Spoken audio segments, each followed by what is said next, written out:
This is an oral history interview for the oral history program at the Institute for Latino Studies at the University of Notre Dame.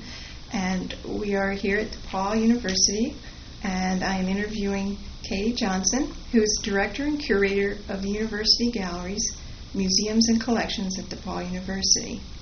Thank you, Kaytie, for agreeing to participate in our program. Sure. And would you please state your full name and date of birth? Mm-hmm.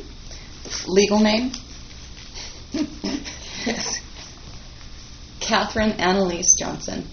And date of birth is July 26, 1964. Thank you.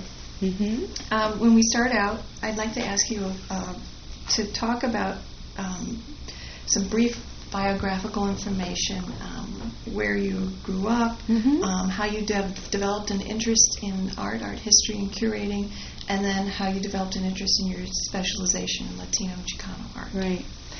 I was born in San Francisco. That's where most of my family is, but grew up in Phoenix. So we moved to Phoenix when I was 5, and I spent most of my life there. So basically Phoenician from Arizona in the desert. And I think that being in that geographic area and being surrounded by, it was always with Native Americans and Latinos, always, since I was a little girl. So that probably just being around it probably has something to do with me eventually being interested in Latino and Chicano art. That's, I imagine. And that led into curating your career? Yeah, I began as an artist. I began as an artist, and then I switched teams later, went to the other side, and when I was in college, and switched my major to art history. And where did you go to school? I went to Arizona State University. Yeah, my undergraduate and my graduate degrees are both from there. 7 years apart, but still from the same place. And I remember the first art history class I took that was a non-survey was a history of Mexican art, and it was pre-Columbian art. And the first slide I saw was an Olmec head, and I just fell madly in love, and I knew right then that's what I wanted to do.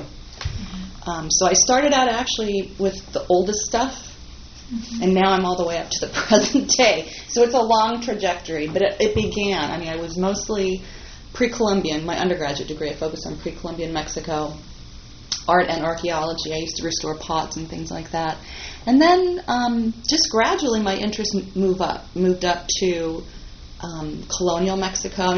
Seriously, I just went colonial, and I was like, oh, I'm done with that. And then I went to modern, 19th century, and then 20th century, and then I'm done with that. So then I went all the way up to current day, which includes contemporary Mexican art, but specifically, I don't know exactly how I got interested in Chicano and Latino art. I really can't tell you, but I think all of that just kind of informed that. And the curating came out, just as an art historian with my degrees, I really loved working with objects and artists. And I didn't want to be a professor. I didn't want to teach. I have taught, but that's not really what I wanted to do. So that's how I got into curatorial work. And curatorial work, not the kind of curator who works only with collections and objects, but more a curator who works with people, with living artists. And that's why it was always so great with Chicano art, because most of them are alive. Yeah. So that's been the joy. So that's what it led up to. How do you define Chicano art and Latino art? And I know that's a question that everyone always asks. But as I was reading some of the essays, the writings that you've done, could you speak a little bit about that? It's hard. The way I define Latino and Chicano art has changed over the years. It's very different now because I call artists artists. I try not to pigeonhole them, even by saying, she's a woman artist, he's a Latino artist, Chicano artist. But in the past, when I'm speaking as an art historian and I have to put that into the art historical canon and give it a name and a definition, I would say Latino art and Chicano art are two very different things, because Latinos and Chicanos are very different things. I see a Chicano as a politicized Latino. Is it a geographical Nope. separation? I don't distinction, think or is I don't think it's geographic. Okay. I think that Chicanos and Chicano artists, I think, because it's all a matter of self-identification. I hate, especially being a white woman, like assigning that identity to someone. But I think Chicanos, they are really aligned with the Chicano civil rights movement and everything that was involved with that. That's why, in a way, it's kind of a historical term. So is it generational? Some people think that. That's why when people use the expression post-Chicano art, it can reference this kind of generational move away from that. Mm-hmm. That's part of it. Latino, so a Chicano artist I see as more of a historical thing, although there are a lot of artists out there who still strongly identify as Chicano artists, and they don't like anything to move forward from there. Mm-hmm. In fact, when I curated the Leaving Aztlan show for this institution in Denver, there was one guy who was so upset that he was like a hardcore Chicano, and he organized a show called Never Leaving Aztlan. So, which was great, flattering, right? Discussion. Big discussion, because there's definitely a break there. But Latino artists, I think, has more to do with the Latino diaspora. Chicano is just so specific. Latino is broader and encompasses a wider range of identity, I think. Chicano is very specific because I think it's more aligned with political movement than it is with anything else. But I hope that answers that. I really think they're very distinct. And again, I try not to use the terms unless I'm being an art historian, and I have to frame it in some sort of historical context or give it a name. Could you talk a little bit about your work in the Southwest and the artists that you worked with there, curated with? Do you mean Arizona? Would you distinguish between Arizona, California, L.A.? The Southwest to me is kind of like New Mexico, Arizona type thing, and then the West Coast is California. Do you want to do West Coast / Southwest? Sure. It gets complicated. Let's see. When I was working for the Hispanic Research Center at Arizona State University, I had the chance to go out for a week and work with Self-Help Graphics in East LA, which was a great experience, to help them archive their slide collection, and worked with them on their prints. I forget exactly what we did with that.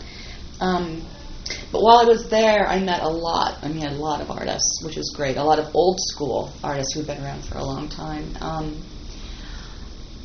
I would say I've met with or know personally most of the old school Chicano artists from the West Coast in some fashion, that I've either done a show of their work, included their work in a show, did oral histories with them, something like that. So I've been involved with a lot of them. Not so much in the Midwest, because my focus, my contact with artists and art is mostly in that region. And also, it's a lot of people don't know about Latino artists in the Midwest. There's only a few. It's very interesting how I don't know, I wouldn't say that the West Coast stuff has been privileged, but it's not really much is known about artists in the Midwest. And even Chicago. There's so exactly, many and artists it goes back so far in Chicago. Even before even before it really started up in the 1960s on the West Coast, So it's a shame, but primarily, yes, I would say I'm more of a West Coast person. Do you have a sense of how the West Coast and the East Coast, the art, the Latino art, and how that relationship is, or how it's developed? Can you talk? The relationship between the two, or the differences, the differences, and have you worked? Because a lot of people say Latino art can be, influenced by rural or urban things. But it's interesting because LA is a very urban place. So is Chicago, but the stuff that people think is urban in both is completely different. And I think it's because, I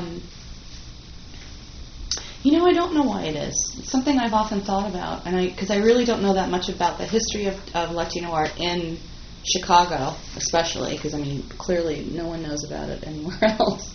Hopefully we're going to get to that. Hopefully so, because, I would be interested to know. But also because, all the farm workers were on the West Coast, and I think that even though LA is an urban space, still it's surrounded by that the farm workers, and it's a very different aesthetic. It's not as it's politicized in a different way, the art over there. Mm-hmm. I think that maybe in Chicago it's more about inner city kind of struggle, politicized, but over there it's more of like the Chicano civil rights, Ora de raza type stuff. I don't know. It's interesting. Mm-hmm. Something to think about. I know I have pondered that. Not for a while, but I have pondered it. Can you talk a little bit about how you would place Chicano art today in the context of contemporary art, or Latino art in the context of contemporary art today? Where does it come from? And where is it going to? Or is there a distinction, or does it all become art? Well, in a perfect world, I think it would all be considered art. But it can be placed under the umbrella of. I would rather see it placed under the umbrella of American art, because it is American art. People, it's so misunderstood. They're like, that's Mexican art. It's like, no, it's not Mexican art. Mm-hmm. And it's not. It shouldn't be placed under Latin American. People are. It's so misunderstood, and the problem is, it still is not taught. I know it's not taught in art history classes in college, unless it's a special seminar. It's not part of the established. It's not part of the canon yet. Mm-hmm. I can't imagine. Maybe I should look at some textbooks and just. It'd be interesting to see, like, if there are any artists. Even Luis Jimenez. People who, artists who made it really pretty prominent. But I don't think it really is not part, still is not part, I don't think, of the discourse. Mm-hmm. It's a shame. Do you think that it will become? Do you see trends? Do you see anything happening that in terms of exhibitions that are in institutions, major institutions? It's funny because I see less of an interest in Latino art and more of an interest now in the art world in Latin American and Mexican art. Not in Latino art. It's, I was just thinking of something. I don't know how early I've got, this is like a little aside, but I was giving a talk about,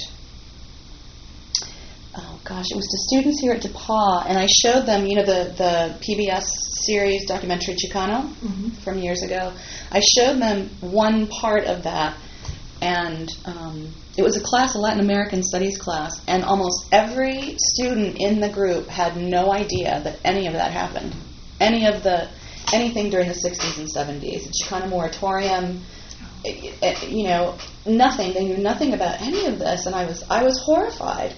I assumed that at least it would be, and I said, please tell me you know who Cesar Chavez is. Please tell me that this is, who this is. Mm-hmm. So clearly, if it's not being talked about in American history courses, then it's clearly not being talked about in American art history classes. I'm sure it's not. Right. And I think it's been kind of, it would be nice to see large institutions, not community-based arts venues and things like that, who are more focused on Hispanic and Latino art, to see like large institutions do exhibitions of Latino. It would be great to see someone do a retrospective of Yolanda Lopez or something like that as an American artist, not as a Chicana artist. Right. I think that people need to change their perception of it. Mm-hmm. But still, I think it's been being ignored again. Because the art world is so fickle, and everything is so trendy that things they lose interest and they love it and they hate it. So And back in the 80s, it was really, well, that was like the kind of multicultural decade, especially in art and a lot of identity-based art. And now everything's about post-identity, so maybe that has a lot to do with it, because people are like, we know what you're saying, it's tired, we don't want to hear it anymore. Mm-hmm. And you mentioned identity earlier, that you wanted to get away from the identity. Can you talk a little bit about that? Well, for me personally, I mean, just as artists don't like to be stereotyped or pigeonholed, I don't like to be pigeonholed as a art historian or a curator. I don't want people to call me the Chicano curator. Mm-hmm. Not that I'm Chicana, but that's all I do. So I think I can identify with artists who are kind of ghettoized or stereotyped that way, because I was for a while, and it's not much fun. It's a slippery slope. Identity is a very slippery slope. And being, a white female, I've been lucky, though, I think. I haven't had a lot of bad experiences in the field. I was warned when I first got interested in all of this that I needed to be careful. But I think just me personally, and a lot of the artists that I work with who identify as Chicano or Latino but don't consider themselves to be Chicano artists or Latino artists, we're moving away. We're moving away from issues of not of specific ethnic and cultural identity, because identity can have all these different links and threads, but specifically cultural and ethnic identity. So, like the artists in Leaving Aztlan, the show that I curated, the artists and I are all moving away. Whenever we would go to, especially in Denver, because there's so many old school Chicanos there, when we were outsiders, and the show is all about that, and all the old school Chicanos, like, there's definitely a rift. We want to move beyond it. We still recognize it. I mean, it happened. It's there. That's great. But we're moving beyond. But there are some people who want to remain in there. So. And actually, I have a quote, which I think is yours, from that show. And can I read it, and then can you comment on it a little bit? Leaving Aztlan presents the work of contemporary U.S. artists who, by engaging in a wide range of artistic practices, forms, and strategies, produce work that challenges stereotypical perceptions of Chicana, Chicano, Latina, Latino art as a homogeneous style defined solely in cultural specific terms. The artists in this exhibition use culturally ambiguous formal and conceptual strategies that defy one-dimensional readings and situate their work not within the confines and constructs of an ethnically based visual ghetto, but within the larger global context of contemporary art. These artists do not completely divorce themselves from the visual legacy created by Latina and Chicana artists from previous generations. Instead, they produce works that signals a significant paradigmatic shift in that it resists a culturally essentialist reading. They accomplish this through the use of a hybridity as a formal and conceptual strategy by adopting formal approaches and subject matter that thwart attempts to align their work with a specific ethnicity, and by approaching forms and abstracts of both high and popular culture in order to challenge cultural and aesthetic hierarchies. What? That's why I wanted you to comment on it. I think it's interesting, because I'm going to tell you, when I was asked to curate a show about post-Chicano art, that was at the point where I was like, I'm done, no more. And then I said, well, okay, one more. Because it was something that I had been thinking about for years and talking to artists about for years. And I think about the San Antonio artist Cesar Martinez, who was a dear friend of mine. And I remember we were sitting in his house drinking mojitos and talking about this stuff. And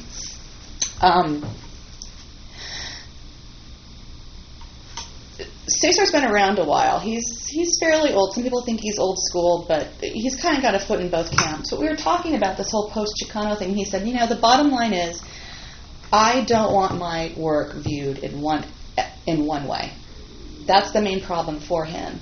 He's like, I don't care if you put me in a show of Latino or Chicano art, but also I want my work to be able to go into a painting show, into an American art show.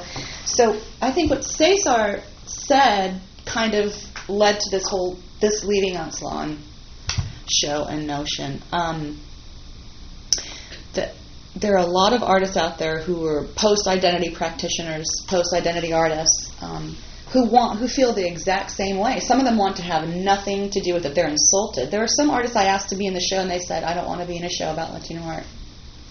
I don't identify with that at all. My work has nothing to do with that. And then, there were others who totally wanted to. A lot of them reference Latino themes or history and things like that, but others, again, has nothing to do with it.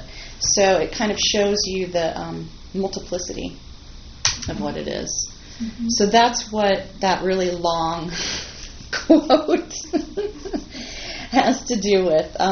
It's getting... when I would take students through this show, I would tell them, if I didn't put any labels up at all, if I put no text up at all in the gallery, I bet not one person could tell me the ethnic identity of any of those artists. None. And I think I think it's true. Because once you see, Carlos Fresquez, you're like, oh. Once you hear that name, that last name, then you automatically start making these associations.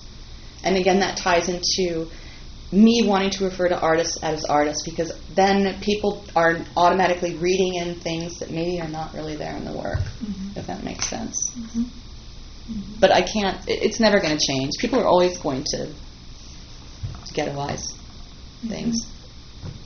But this is just my little attempt. Plus, I did it because I love these artists and I wanted to give them another show. And that was your last one. Yes. Yes. So far. It traveled, so it was like for the past 2-3 years it's been traveling, so hopefully it's my last show. But I don't know. We'll see. Never say never, right? Yeah, that's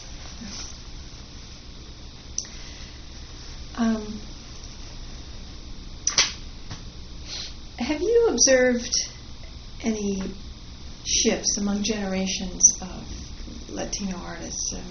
The other day we were talking with an artist who's in the sort of the 30-something, and she identified, her generation was sort of Generation X, computer savvy, very global. There's a generation coming up behind her that is really very, global and undefined almost. And then there's another generation before her who kind of graduated in the 1980s, multiculturalism through that period sort of started laying the groundwork for breaking away from the identity issues. Right. And then there's that older generation that we've mentioned. It's interesting because I'm just in my mind, I have just this timeline if we're looking at the historical trajectory, because when, back in the 60s and 70s, the artists were self-taught. The artists weren't, plus, they economically, they weren't in the position to go to school. Things have changed a lot. What the rights that Latinos and Chicanos have gained over the years has led to these artists going in and getting their MFAs and things like that.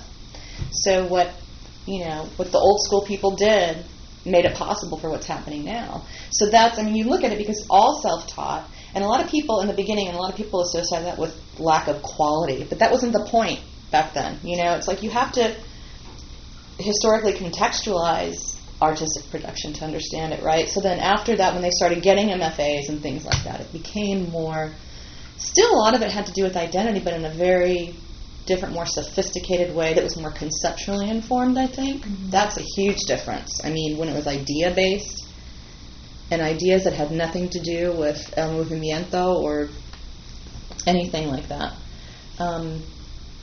It's definitely, definitely is a generational thing.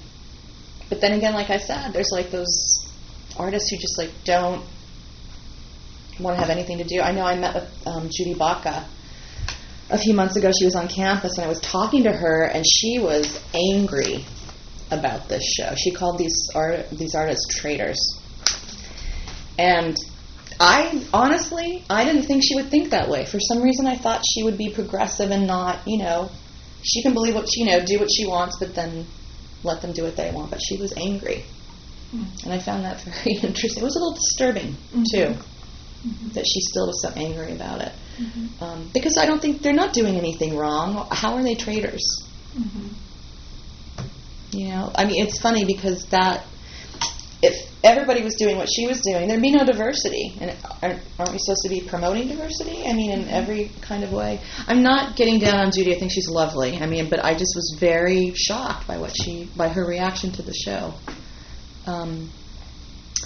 No, it's interesting, but generational has a lot to do with it. I mean, I wonder now, like, what's coming up. Yeah. What the next generation is going to produce. I mean, I can't imagine them. I don't know.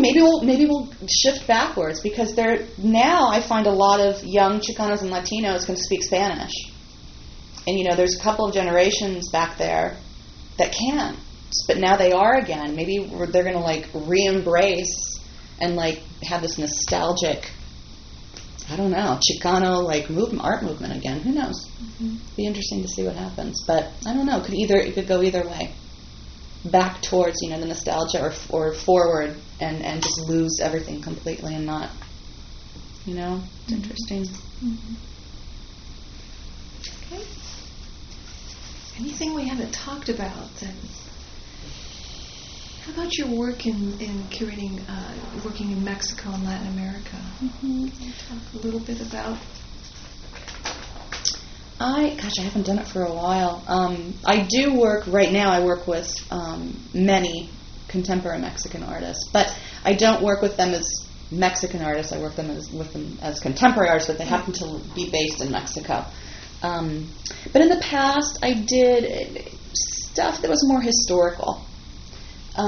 Mexican folk art, which is, vernacular art form, which is a fun show. And I've worked on a few historic 20th century Mexico shows, but I mean, primarily I would say I'm more engaged and did more with Latino and Chicano art than I did with Mexican in public venues or forums.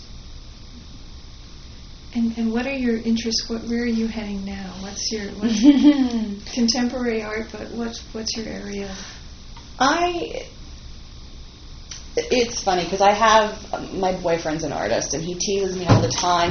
He'll tell me about an artist and he'll say, "Oh wait, you won't like it because they make objects." So he works with clay. So trust me, he's not a potter. He'd be upset he'd be pissed off if I ever called him a potter. Sure. He's a sculptor who works with clay. Okay.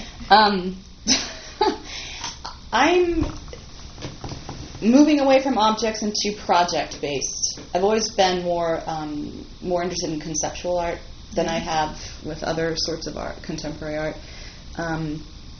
Right now I'm really kind of rethinking the notion of site specificity as not necessarily art that responds to a specific physical or geographic space, but art that can respond to social space. Mm-hmm.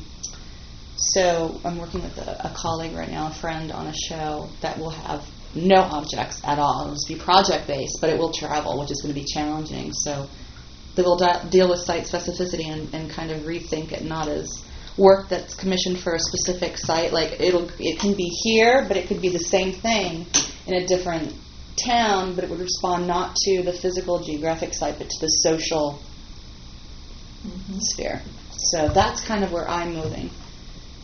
I mean, I love objects. I really do. Just need a break. But I'm more interested in ideas and really looking at artistic production that's being done that is really breaking a lot of boundaries. Mm-hmm. Things like that. Project-based stuff. Stuff that, plus I want students to think. I want to force them to think. I did a conceptual drawing show. It was a drawing show with no drawings in it. And the students just didn't. That was the most challenging show. They just couldn't wrap their brain around it. It was really hard for them to figure out why. Mm-hmm. This video piece was a drawing. How could that? That sort of thing. So, but that conceptual stuff interests me more. Mm-hmm. And do you get to do a lot of work outside of the university, or most of your work? Most of it's here because.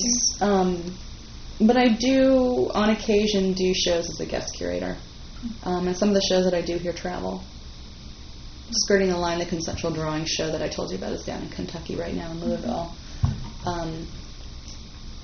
Yeah, and a lot of it is time. Shows, lectures, things like that, no problem. I think that's easy. But doing other shows outside of my work here, it just depends upon the year, what I have planned for that year. Mm-hmm. Mm-hmm. I love it though. Because I have so many ideas. There's no way I could do them all here. Mm-hmm. No way. So I had to do them elsewhere. Spread the love. Spread the controversy. That's right. No, but it's good. I want to leave a mark. Sure. I want to do things. I want to make people think and give them discussion alternatives. And discussion is very good. Yeah. Yeah. And it's a strange time now. It's good. There's Yes. Conceptual art or site-specific art. Mm-hmm. Based on social conditions. It's just really people intriguing. think about, earthworks and things like that. That's site-specific. Richard Serra's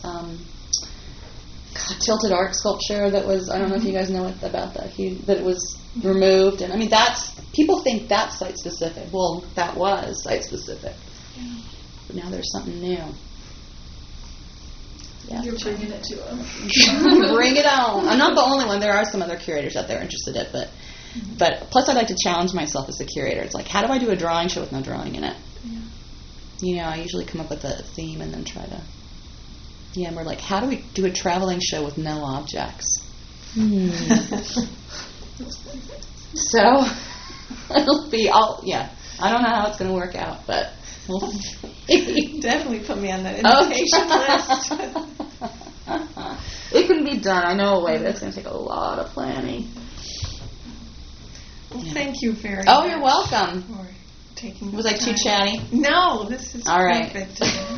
Leave it for students all time. Good. Thank you. Sure.